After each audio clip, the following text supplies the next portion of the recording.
Political experts weigh in on whether Iglesia ni Cristo's endorsement of Bongbong Marcos and Sara Duterte can help secure a victory.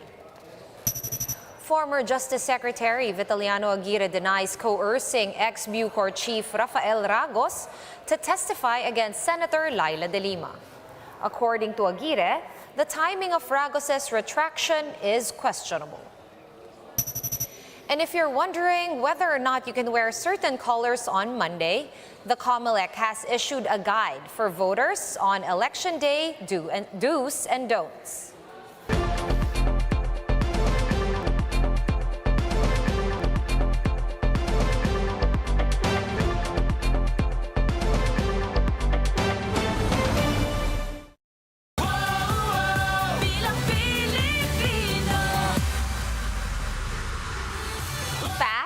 Focused and fearless. Here's a roundup of stories we're watching now. I'm Sean Yao.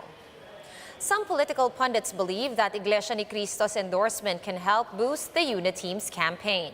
Jenny Dongon with the report. Religious group Iglesia ni Cristo has formally announced that they're endorsing former Senator Ferdinand Marcos Jr. and Davao City Mayor Sara Duterte as their president and vice president of choice. The Christian denomination announced their bets in their TV channel's newscast Tuesday night. In a video message, Marcos Jr. and Duterte thanked INC for their endorsement. Sisikapin po namin na ang tiwalang ipinagkaloob nyo sa aming tambalan ay magbubunga ng tunay na pagkakaisa ng mga Pilipinong nagmamahal sa Pilipinas at walang alinlangan na sama-samang haharap sa mga pagsubok na daraan sa paghanda ng magandang bukas para sa ating mga kabataan. Ang pagpili sa amin ni Apo Bongbong Marcos bilang mga kandidato na inyong sinusuportahan sa pagkapresidente at vice-presidente sa darating na halalan ay isang malaking karangalan na may kaakibat na hamong nakatuon sa aming kakayahang mapag-isa ang bansa.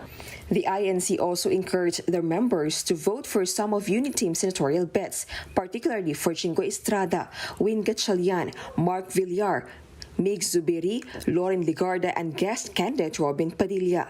Former VP Giorgio Binay, Alan Peter Cayetano, Guillermo Eliazar, JV Ejercito, Joel Villanueva, and Cheese Escudero also got the INC's endorsement.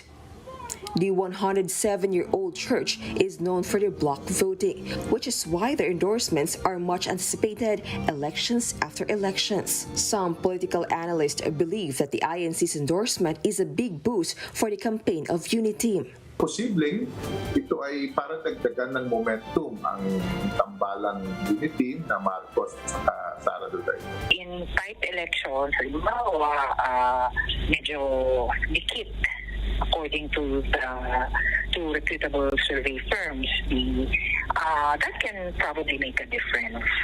Recent PSA data shows that more than 2 million people are members of the Iglesia ni Cristo. The COMELEC meanwhile says that there are 65.7 million domestic voters in the Philippines. Strat-based ADR Institute says the INC equates to 1% of the total election votes. This means that more than 600,000 INC members will be voting next week. For News 5, Jenny Dongon, We Are One News. One political analyst has a different take, though. Professor Edmund Tayao told the chiefs that getting the backing of the Iglesia is not a significant factor in winning elections. Tayao explains that historically, the INC has endorsed survey frontrunners. I'm not inclined to think that INC support is the most significant factor, no, in defining the win of a candidate. Kasi hindi naman majority ng 65 million voters ang INC members. Kahit pa Catholic voters, hindi mo din masasabi yan. And with just a few days to go before the elections, here are 5 things you need to know about the upcoming polls. Let's watch this. The The Philippines is among Asia's oldest democracies and it's scheduled to hold elections on May 9. Elections here can be colorful, loud, and high stakes. Here are 5 things you need to know about the Philippines election. There are over 65 million voters who will cast their paper ballots, which will be counted electronically. That's a record number of voters, and most of them are young. They will fill in around 18,000 government positions, including president and vice president who are elected separately and will serve for 6 years. The son of the late dictator, Ferdinand Bongbong Marcos Jr., is leading the race to be next president according to surveys. He is running on a platform of unity and pandemic recovery. His closest rival is opposition leader and Vice President Leni Robredo, who is promising clean government and inclusive growth. Marcos is running in tandem with President Rodrigo Duterte's daughter, Sara, who is aspiring to be the next vice president. A lot of them use these colorful campaign posters, while others spend on radio and TV ads. Others still mount massive rallies for their supporters. However, one thing to watch out for these elections is the impact of social media on voter preferences. Filipinos are particularly susceptible to fake news and disinformation because they are among the heaviest users of social media like Facebook and YouTube in the region. Unlike other countries which has run of votes or electoral colleges, winning elections here in the Philippines is pretty straightforward. We just have to get the most number of votes. Candidates will do everything in their power to do just that, from buying votes to resorting to violence. In some local races where there may be a tie vote, they settle it, believe it or not, by a coin toss. Leader will have to tackle how to bring the Philippines' economic output back to pre-pandemic levels. Ballooning debt, high unemployment, and poverty are also issues he or she must contend with. The next leader will also have to navigate the Philippines' relationship with China and the US. And here are some things to keep in mind for the polls on Monday. Face shields and vaccine cards are not required, but the wearing of face masks is a must. Those with COVID-like symptoms like colds, fever, and cough can still vote, but at isolation polling precincts. Voters can also wear any color on Election Day, as long as the apparel has no name or photo of a candidate on it. The use of mobile phones will also be prohibited inside polling precincts. Instead, voters are advised to list down the names of their preferred candidates on a piece of paper for reference. Voting hours will be from 6 a.m. to 7 p.m. on May 9. We will be back with more stories after this quick break. Keep it here on One News.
You're still watching One News Now. I'm Sean Yao.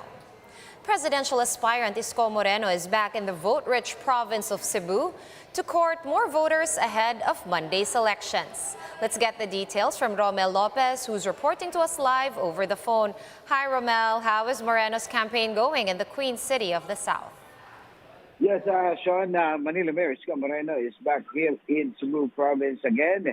He visited Barangay Mambaling in Cebu City, which is dubbed as the Tondo of Cebu City. There he held a town hall meeting with residents whom he said he can relate to. Being an informal settler himself back in the day, Moreno promised to provide them better education, healthcare, and employment. That's the latest Pulse Asia survey, wherein he's clicked to the fourth spot. The Manila mayor said he has his doubts about the survey procedure, but he noted that he still believes in the surveys in general. Again, he vowed to end the political turmoil between the so-called red and yellow or the pink lawan should he win the presidency. Moreno announced that his meeting, the Avance, will be held in his bailiwick in Tondo, Manila. He wants to conclude the campaign period in the place closest to his heart. Sean? Thank you so much for those updates. That was Romel Lopez of News 5 reporting to us over the phone from Cebu.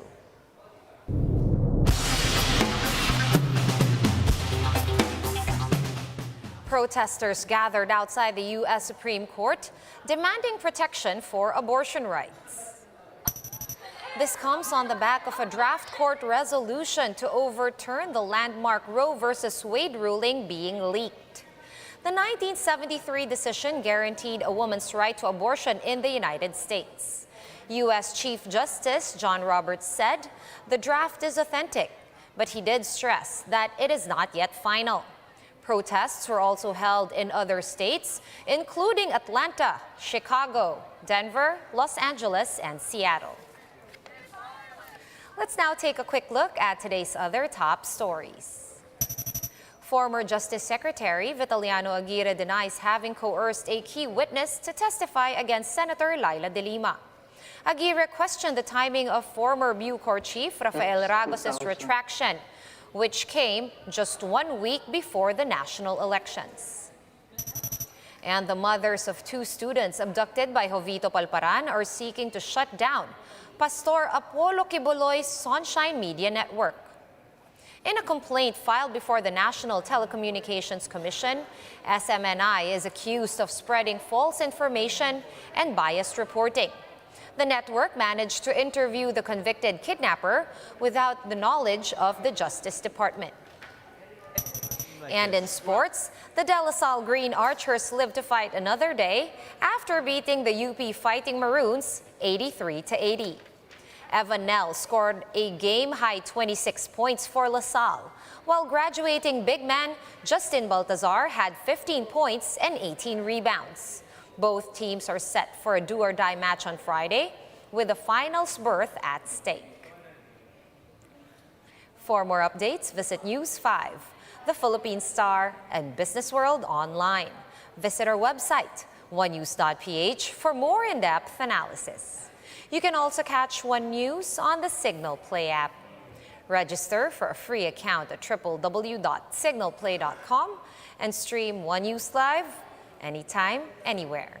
Masks on, wash hands, and stay safe, Philippines. I am Sean Yao. We are One News.